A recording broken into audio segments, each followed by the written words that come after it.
The Israeli army says it is preparing for a ground assault on Hamas in the Gaza Strip. So far, tens of thousands of troops have been deployed to the border with Gaza. Israeli Prime Minister Benjamin Netanyahu says that they will crush and destroy Hamas, which launched the attack on Israel on Saturday.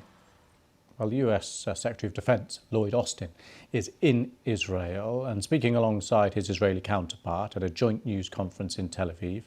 He condemned Hamas, which he regards as a terrorist organisation.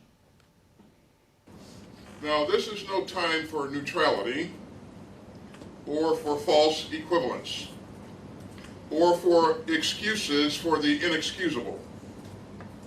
There is never any justification for terrorism. And that's especially true after this rampage by Hamas. And anyone who wants lasting peace and security for this region must condemn and isolate Hamas. Hamas does not speak for the Palestinian people or their legitimate hopes for dignity, security, and statehood and peace alongside Israel. As a former commander of Central Command, the deliberate cruelty of Hamas vividly reminds me of ISIS. Right, let's get some analysis now on the Israeli military operation with Shashank Joshi. He's defence editor at The Economist magazine here in London. Thank you very much for coming on the programme. Good afternoon.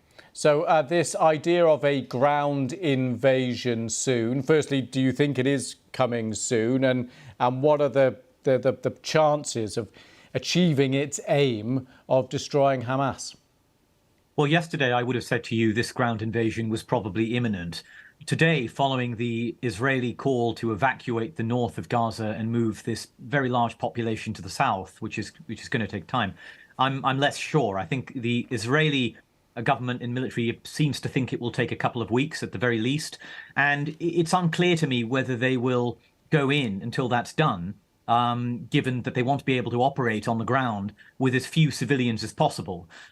Urban warfare is always extremely messy, destructive, very harmful on civilians.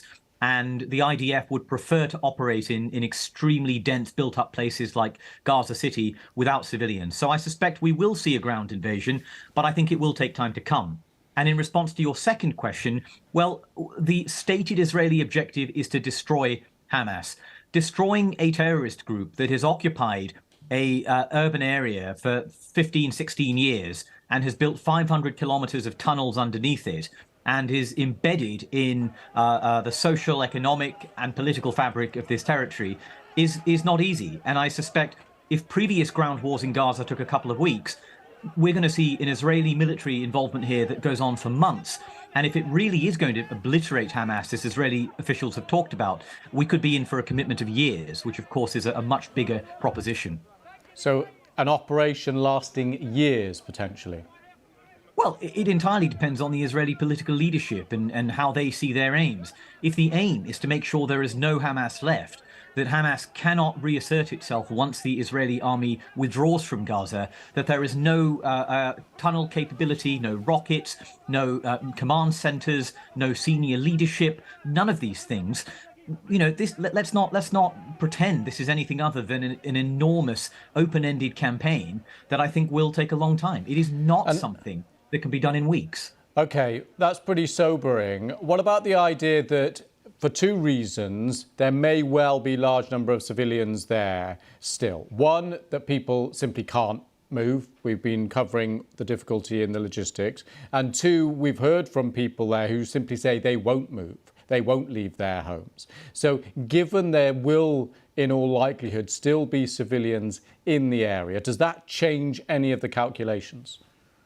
Well, Israel will be aware that the greater the civilian casualties, the greater the impact on their international reputation, including in Europe and particularly in America, where they need American political support.